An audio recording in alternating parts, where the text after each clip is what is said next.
झारखंड की नौकरशाही को बार बार राह दिखाई है अमित खरे ने। सिद्धांतों से समझौता नहीं किया, तभी पीएम की सलाहकार टीम में हुए शामिल। नमस्कार, आजाद सिपाही विशेष में आपका स्वागत है। मैं हूं राकेश सिंह। अमित खरे, झारखंड समेत पूरे देश में ये नाम अब अपरिचित नहीं रह गया है। भारतीय प्रशासनिक सेवा में 36 साल तक नौकरी करने वाला ये अधिकारी झारखंड में अधिक चर्चित है, क्योंकि महालेखाकार कार्यालय में तैनात अपने पिता एसी खरे के डोरंडा स्थित सरकारी क्वार्टर में रहकर पढ़ाई पूरी करने वाले अमित खरे के बचपन के कई दोस्त आज भी रांची में हैं। एजी ऑफिस में काम करने वाले कई लोग अमित खरे और उनके बड़े भाई अतुल खरे को पीठ पर स्कूल बैग टांगकर हिनू स्थित केंद्रीय विद्यालय जाते हुए देख चुके हैं।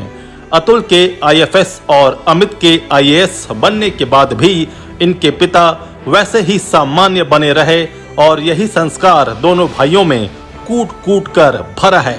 अतुल तो विदेश सेवा में चले गए, लेकिन अमित ने प्रशासनिक सेवा में रहकर समाज से अपना सीधा जुड़ाव हमेशा कायम रखा।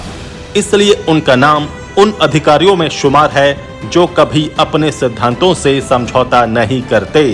रिटायरमेंट के बाद प्रधानमंत्री की सलाहकार टीम में शामिल होना किसी भी नौकरशाह के लिए बड़ी उपलब्धि हो सकती है, लेकिन अमित खरे इसे बड़ी जिम्मेदारी मानते हैं। यही कारण है कि नौकरशाही खेमे में उन्हें कर्मयोगी कहा जाता है, जिसे न कामयाबी से खुशी होती है और न उपलब्धियों पर गर्व।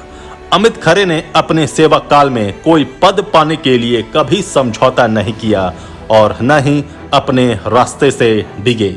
यही कारण था कि उन्होंने बिहार के तत्कालीन मुख्यमंत्री लालू प्रसाद यादव के खिलाफ चारा घोटाला का मामला सामने लाया। अमित खरे की अब तक की उपलब्धियों पर आजाद सिपाही के विशेष संवाददाता राकेश सिंह की खास रिपोर्ट। देश की आजादी के बाद पहले गृह मंत्री सरदार वल्लभ भाई पटेल ने जब नौकरशाही को लोकतंत्र का फौलादी कवच बताया था, तब बहुत से लोगों ने इस पर नाक भौं सिकोड़ी थी। इसके बावजूद भारतीय नौकरशाही पिछले 70 से 75 साल में तमाम हिचकोले खाते हुए लगातार तारीफ पा रही है। तो उसका कारण केवल एक है, और वो है अमित खरे जैसे अधिकारी।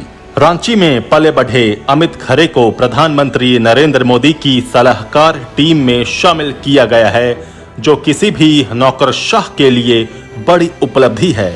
लेकिन आपको ये जानकर आश्चर्य होगा कि अमित खरे इसे बड़ी कामयाबी की जगह बड़ी जिम्मेदारी मानते हैं। पहले बिहार और बाद में झारखंड कैडर के 1985 बैच के आईएएस अमित खरे ऐसे अधिकारी रहे हैं जिनके किसी भी फैसले पर आज तक उंगली नहीं उठाई गई। एकीकृत बिहार के बहुचर्चित चारा घोटाले में देवघर कोषागार से अवैध निकासी के मामले में लालू प्रसाद के दोषी करार दिए जाने के बाद राष्ट्रीय सुरक्षा सलाहकार अजीत डोभाल ने 2017 में उनके बारे में एक ट्वीट किया था।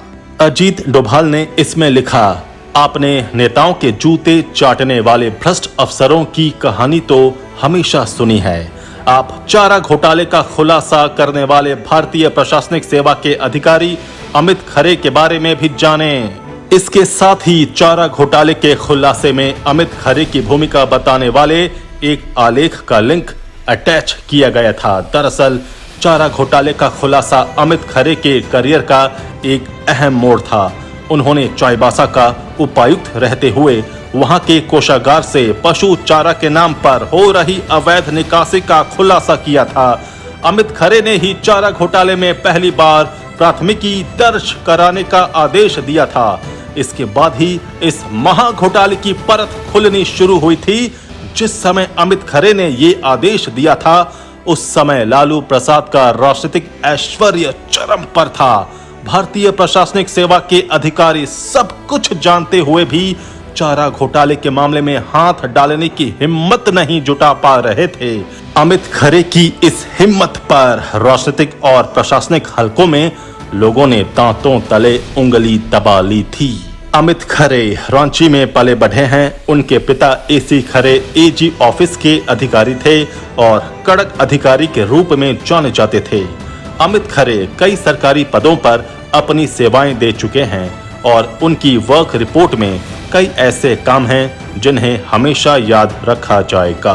वो 30 सितंबर को सचिव उच्च शिक्षा के पद से रिटायर हुए थे और अब पीएम नरेंद्र मोदी के सलाहकार के रूप में उन्हें नई जिम्मेदारी मिली है।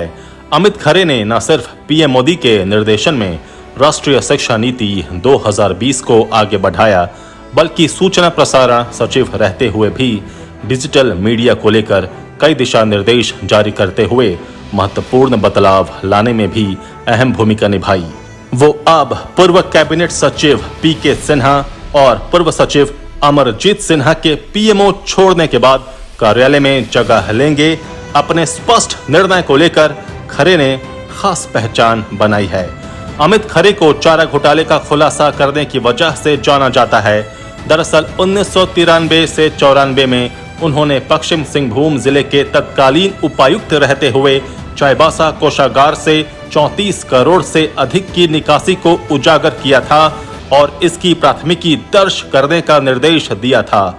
इसमें कई राजनेताओं को सजा भी हुई। 36 साल के शानदार करियर के दौरान उन्होंने भारत सरकार, झारखंड और बिहार सरकार में महत्वपूर्ण जिम्मेदारियों का निर्वहन किया। साथ ही उन्होंने अपने कार्यकाल में उच्च शिक्षा के क्षेत्र में कई क्रांतिकारी बदलाव किए। अपने कार्यकाल में डीडी झारखंड सहित 1 दर्जन सैटेलाइट चैनल लॉन्च किए। वहीं दूरदर्शन और आकाशवाणी को नई ऊंचाई तक ले जाने के लिए कई महत्वपूर्ण फैसले लिए। रांची दूरदर्शन का आधुनिकीकरण अमित खरे की देन है। दूरदर्शन के अधिकारी उनका नाम बहुत गर्व के साथ लेते हैं। साथ ही अपने कार्यकाल में अंतर्राष्ट्रीय फिल्म महोत्सव गोवा को वैश्विक पहचान दिलाने की कोशिश की थी और इसका सफल आयोजन भी हुआ था। अमित खरे झारखंड के राज्यपाल वेद मारवाह के प्रधान सचिव और पटना के जिलाधिकारी भी रह चुके हैं। इसके अलावा वो झारखंड के पहले वाणिज्य कर आयुक्त थे। चाईबासा का उपायुक्त रहते हुए भी उन्होंने कई खास कार्य किए थे। अमित खरे दरभंगा के भी जिलाधिकारी रहे। उन्होंने बिहार में मेडिकल और इंजीनियरिंग की परीक्षा कंबाइंड कराकर मेधा घोटाले को रोका था।